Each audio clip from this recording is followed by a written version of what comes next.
Bismillahirrahmanirrahim. Assalamualaikum warahmatullahi wabarakatuh. Alhamdulillah.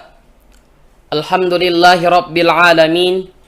Wabihi nasta'in ala umurid dunya waddin. Wassalatu wassalamu ala asrafil anbiya'i wal mursalin. Wa ala alihi wa sahbihi ajma'in. Qalallahu ta'ala fil Qur'anil karim. A'udzu billahi minasy syaithanir rajim. Bismillahirrahmanirrahim. Bismillahirrahmanirrahim. Ya ayyuhalladzina amanu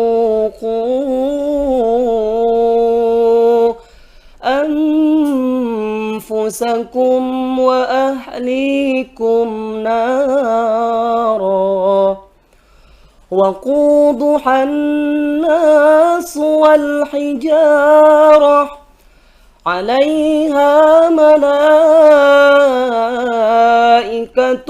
غلاظ شداد لا يعصون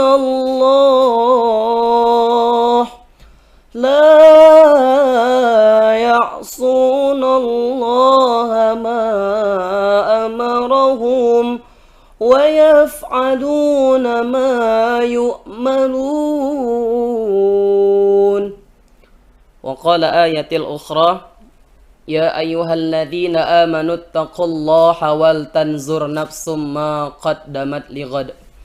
صدق الله العظيم وصدق رسوله النبي الكريم ونحن على ذلك من الشاهدين والشاكرين والحمد لله رب العالمين.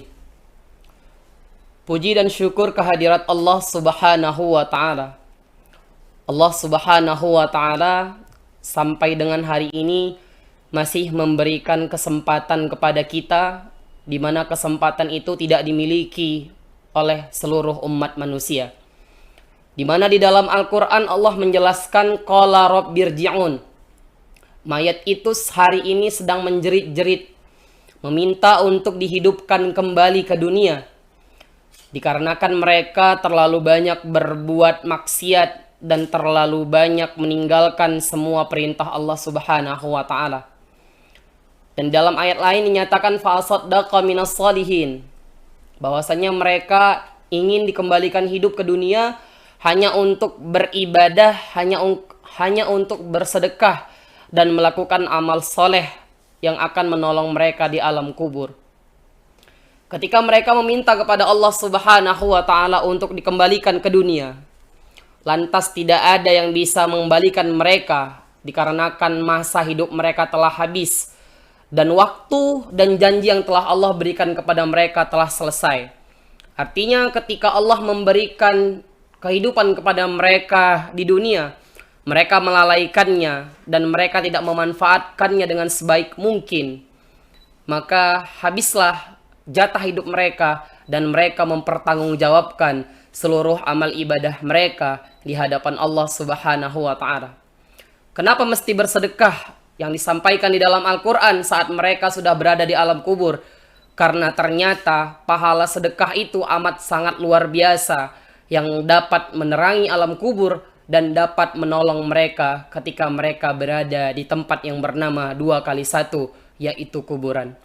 Maka hadirin jamaah kajian duha yang dimuliakan oleh Allah Subhanahu wa Ta'ala, dengan kita hari ini masih diberikan oleh Allah kesempatan hidup, gunakanlah semua yang Allah amanahkan hari ini kepada kita untuk kita meningkatkan amal ibadah kita kepada Allah Subhanahu wa Ta'ala dan tetap mempergunakan semuanya dengan sebaik mungkin dan jadikan itu sebagai ladang akhirat yang akan menolong kita nanti sampai kepada yaumil barzah. Hadirin jamaah kajian duha yang dimuliakan oleh Allah Subhanahu wa Ta'ala, kesempatan hidup tidak dimiliki oleh semua orang. Dan yang kedua adalah nikmat sehat, yang terkadang banyak orang yang melalaikan nikmat yang satu ini. Ada orang yang ketika diberikan oleh Allah kesehatan, ia tidak gunakan sehatnya itu untuk beribadah kepada Allah. Ia malah gunakan harinya itu hanya untuk bersenda gurau, melihat sesuatu yang tidak bermanfaat, melalaikan perintah Allah, dan melanggar semua larangan-larangannya. Dimana ketika kita mengetahui harga tabung oksigen, ketika satu tabung oksigen berharga Rp600.000, dan itu hanya bertahan dalam waktu 6 jam. Artinya 1 jam harga tabung oksigen itu 100.000.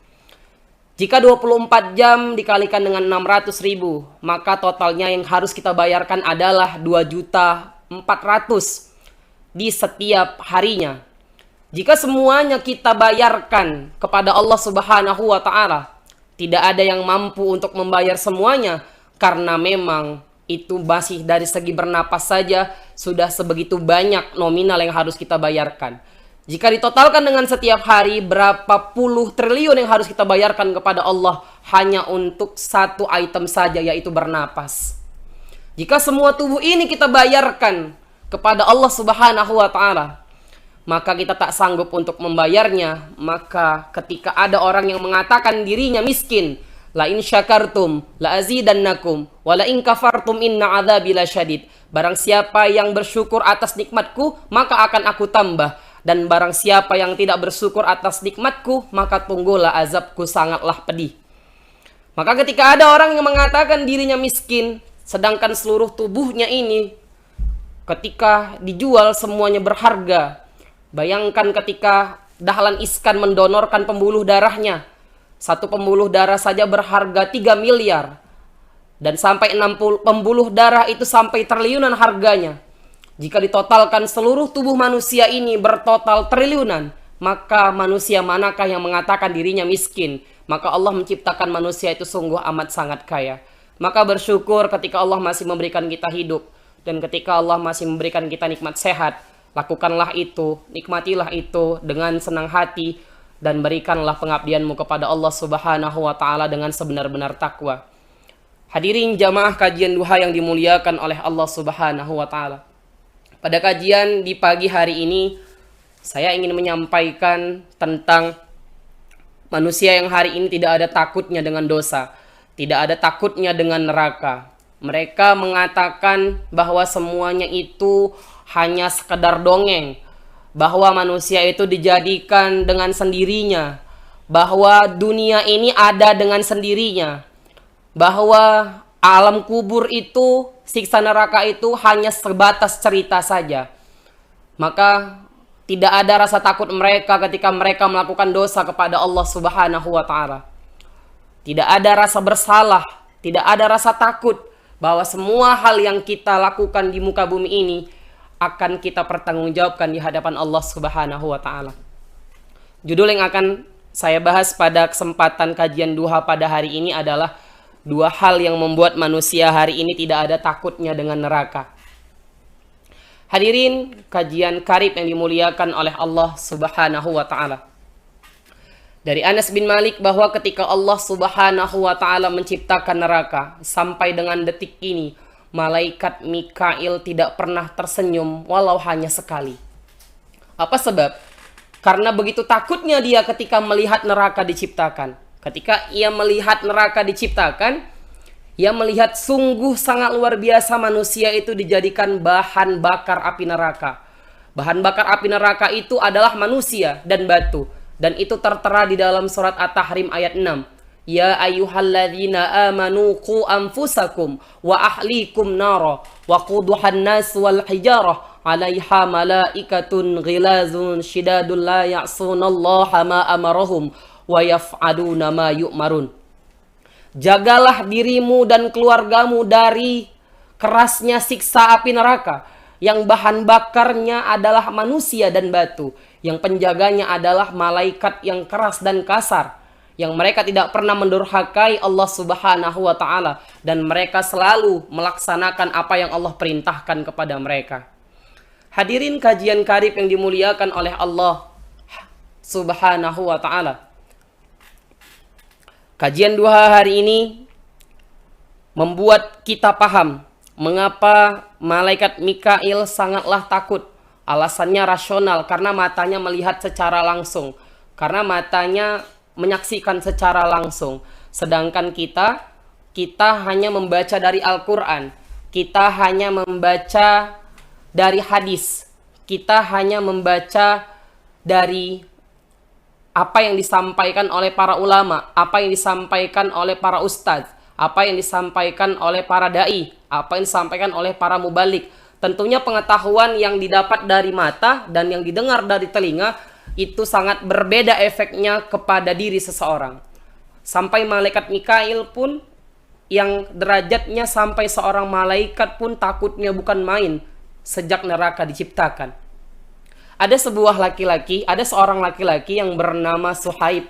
Idza dzukiran naru taran naum. Begitu yang disampaikan di dalam kitab tafsir At-Tustari, begitu juga yang dikutip oleh Imam Abu Hamid Al-Ghazali di dalam kitab Ihya Ulumuddin. Seorang laki-laki yang bernama Suhaib berasal dari kota Basrah, Irak. Ia yang sangat luar biasa waro, sangat-sangat bertakwa kepada Allah, sangat-sangat tinggi imannya kepada Allah, sampai suatu ketika ia tidak gunakan waktu malamnya itu untuk tidur. Ia gunakan waktu malamnya itu hanya untuk beribadah kepada Allah. Kenapa? Saking takutnya dia dengan apa yang akan terjadi besok ketika ia meninggal dunia. Sampai suatu ketika hamba sahayanya bertanya kepadanya, "Wahai tuanku, apa yang membuat engkau beribadah sepanjang malam? Apa yang membuat engkau tidak tidur? Dan lantas, apakah engkau tidak berpikir besok engkau akan beraktivitas, besok engkau akan bekerja?" Dan Suhaib pun menjawab kepada hamba sahayanya, yang membuat seseorang itu tidur adalah mengantuk, sedangkan mataku tidak mengantuk. Apa yang membuatmu tidak mengantuk, wahai tuanku? Dan dijawab kembali oleh Suhaib, yang membuat seseorang itu mengantuk adalah ketika aku dibacakan tentang ayat yang bercerita tentang neraka, maka kantukku hilang. Maka lenyaplah kantukku dan hilanglah tidurku. Nah, hadirin kajian duha yang dimuliakan oleh Allah Subhanahu wa taala. Ketika Suhaib mendengar tentang ayat yang bercerita tentang neraka, maka kantuknya hilang. Salah satu yang paling sulit dihilangkan dalam diri seorang manusia adalah rasa mengantuk. Apapun tidak bisa dihilangkan ketika kita mengalami ngantuk. Kita tampar pipi kita dengan keras, kantuk hanya akan hilang, tapi hanya sementara. Kita basuh wajah kita dengan air wudhu, sebentar saja kantuk hilang, tapi setelah itu kantuk akan datang lagi. Kantuk hanya akan hilang ketika kita tidur. Tidurlah, maka kantuk akan hilang. Tapi ini tidak berlaku dengan Suhaib. Suhaib hilang kantuknya ketika ia membaca ayat-ayat tentang neraka, yang dimana manusia itu dijadikan bahan bakar api neraka. Maka hilanglah kantuknya, lenyaplah tidurnya, dan ia fokus beribadah kepada Allah Subhanahu wa taala, dan ia larut dalam ibadahnya sampai dengan pagi hari. Hadirin jamaah karib, hadirin jamaah duha yang dimuliakan oleh Allah Subhanahu wa taala. Mikail dapat menghilangkan nyamannya, tawanya, senyumnya. Kenapa? Karena ia trauma. Ia melihat secara langsung manusia itu dijadikan bahan bakarnya api neraka. Kalau kita sekarang ini bensinnya lah, bensin dari kereta itu, itulah manusia dijadikan bahan bakar api neraka. Maka ketika dia melihat langsung, tentu trauma yang sangat luar biasa besar dimiliki oleh seorang yang bernama Mikail, malaikat Mikail. Tapi Suhaib tidak melihat, dia hanya membaca, dia hanya mendengar dari para ulama, dia hanya melihat kajian yang terdapat di dalam hadis, pembahasan di dalam hadis, tapi dia takutnya bukan main. Kenapa Suhaib itu takut? Kenapa Suhaib begitu takut? Kenapa kita tidak takut? Mengapa hari ini banyak manusia itu yang tidak ada takutnya ketika melakukan dosa? Suhaib juga manusia biasa, sama dengan kita. Dia bukan malaikat. Dia juga bukan nabi. Dia juga bukan sahabat nabi. Dia manusia biasa. Tapi kenapa Suhaib itu takut? Tapi kenapa hari ini manusia itu tidak ada takutnya ketika ia melakukan dosa, dan tidak ada takutnya ketika disampaikan ayat-ayat yang berkaitan dengan neraka? Lama saya berpikir tentang satu hal yang berkaitan tentang Suhaib ini, riwayat tentang Suhaib ini, akhirnya saya menemukan jawaban di dalam kitab Ihya Ulumuddin yang dikutip oleh Imam Abu Hamid Al-Ghazali. Nah, ada seorang ulama yang berkata di dalam kitab tersebut, apa kata Imam Sahal? La tajidul khauf hatta ta'kulal halal. Engkau tak akan pernah menemukan rasa takut di dalam hatimu sampai engkau memakan makanan yang halal. Hari ini banyak orang yang senantiasa tidak takut dengan neraka karena hatinya itu sudah tertutup. Karena terlalu banyak melakukan dosa, terlalu banyak memakan makanan yang haram, sehingga hatinya tertutup, sehingga tidaklah dia takut melakukan dosa. Bukan hanya jenis makanannya saja, tapi juga sumber yang didapatkan itu dari hal yang haram. Kita lihat hari ini banyak orang yang mencari uang itu tidak melihat apakah ini halal atau haram. Ia palak orang lain, ia curi barang orang lain, ia rampok orang lain, ia tipu orang lain dari berbagai macam cara ia tipu. Baik dari media sosial, baik dari rekening bank, baik dari donasi, baik dari sumbangan, segala macam hal ia tempuh hanya untuk mendapatkan yang bernama piti, yang bernama fulus. Tidak ia lihat bahwasannya itu yang akan ia berikan kepada keluarganya, dan ia tidak memikirkan apa yang akan terjadi ketika barang haram itu ia sampaikan dan ia kasih kepada keluarganya. Dan ini yang menjadi permasalahan. Permasalahan adalah ketika barang haram itu, sumber yang haram itu ia berikan kepada keluarganya, maka akan terbentuklah karakter yang tidak baik, karakter yang senantiasa tertutup hatinya, tidaklah merasa bersalah ketika melakukan dosa kepada Allah Subhanahu wa Ta'ala. Maka hari ini sangat-sangat riskan.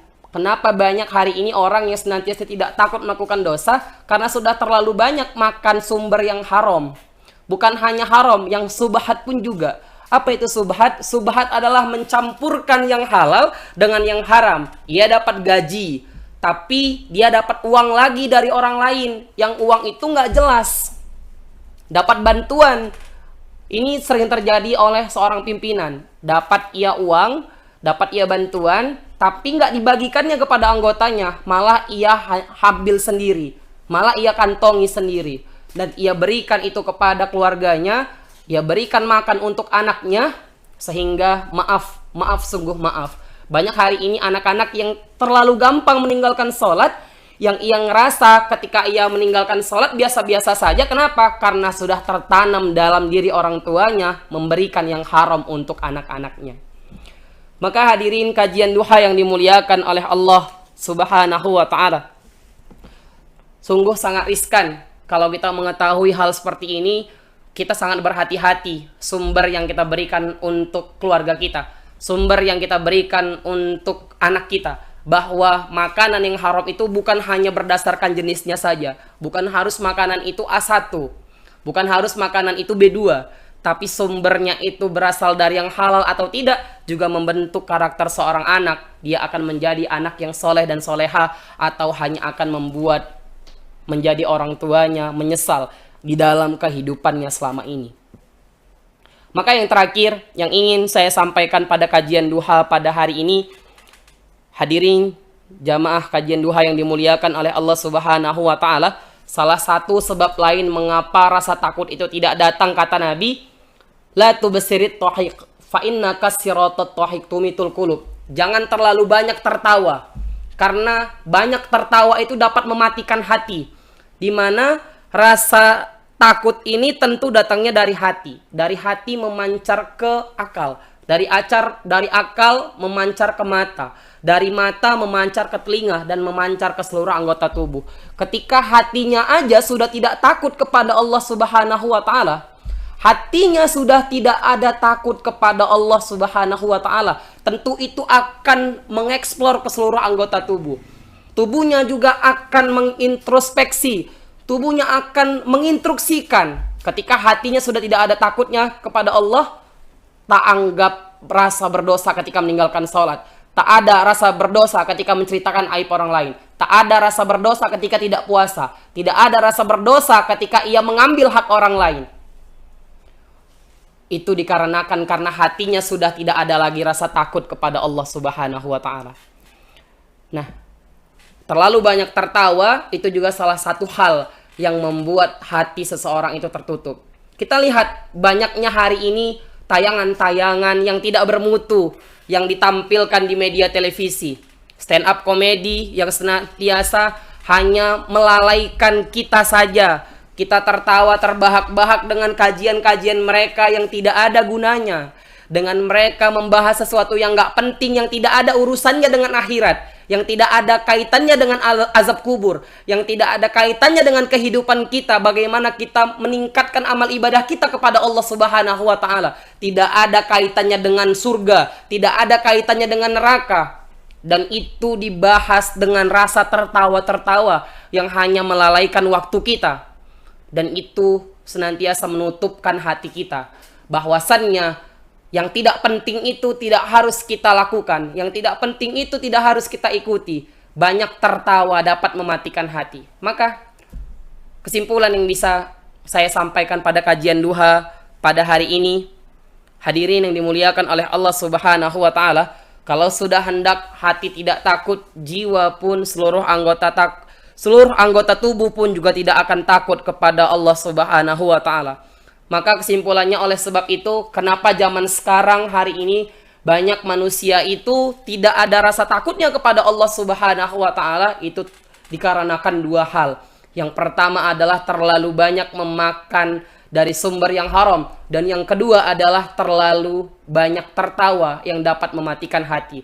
Tayangan-tayangan yang senantiasa tidak bermutu, yang itu menghancurkan generasi anak bangsa, yang tidak ada kaitannya dengan azab kubur, yang tidak ada kaitannya dengan neraka, yang tidak ada kaitannya dengan pertolongan besok di yaumil barzah, di yaumil akhir, di amal hisab, tidak ada kaitannya, dan itu hanya melalaikan waktu kita saja. Tentu dua hal ini menjadi PR kita bersama, bahwa sumber yang kita berikan kepada keluarga kita benar-benar harus yang halal. Dan kita lihat lagi kualitas kita, dengan siapa kita berteman. Apakah orang-orang yang akan melalaikan waktu kita? Dan yang kedua, dengan siapa kita setiap hari berinteraksi. Apakah dia yang senantiasa menjaga kita, mengingatkan kita, mengarahkan kita menuju kebaikan, atau hanya melalaikan waktu kita dengan bersenda gurau dan hanya akan menghabiskan waktu saja. Maka hadirin jamaah kajian duha yang dimuliakan oleh Allah Subhanahu wa taala, di waktu pagi ini mari kita gunakan waktu kita untuk senantiasa melaksanakan salat duha, salat sunnah duha yang dapat melancarkan rezeki kita, yang senantiasa dengan kita melaksanakan duha secara tidak langsung tubuh kita ini sudah memberikan sedekah. Tubuh kita ini sudah mengeluarkan sedekah karena duha yang kita lakukan dan kita laksanakan pada hari ini. Semoga apa yang saya sampaikan pada pagi hari yang berbahagia ini tentunya akan bermanfaat untuk diri saya sendiri dan juga akan bermanfaat untuk kita semua yang menonton kajian duha pada channel Al-Wasliyah pada pagi hari ini. Kepada hadirin yang melihat tayangan kajian duha pada pagi ini, apabila ada pernyataan saya yang kurang berkenan, mohon untuk diberikan kritik pada kolom komentar di bawah ini. Apabila ada kata-kata yang salah, mohon untuk diberikan kritiknya agar menjadi pembelajaran dan menjadi evaluasi saya ke depan. Saya Toat Setiadi, SPDI MPD, seorang dai yang berasal dari Kota Medan dan juga seorang dai yang bersama dengan Ikatan Mubalik Antar Masjid dan bersama dengan Himpunan Dai Negeri pada hari ini adalah salah satu dai yang selalu mengingatkan dan selalu menyampaikan amal ma'ruf nahi mungkar, khususnya untuk diri kami pribadi dan juga untuk kita semua. Semoga apa yang saya sampaikan pada kesempatan kali ini dapat bermanfaat untuk diri saya pribadi dan dapat bermanfaat untuk kita semua. Hadanallahu wa iyyakum ajma'in.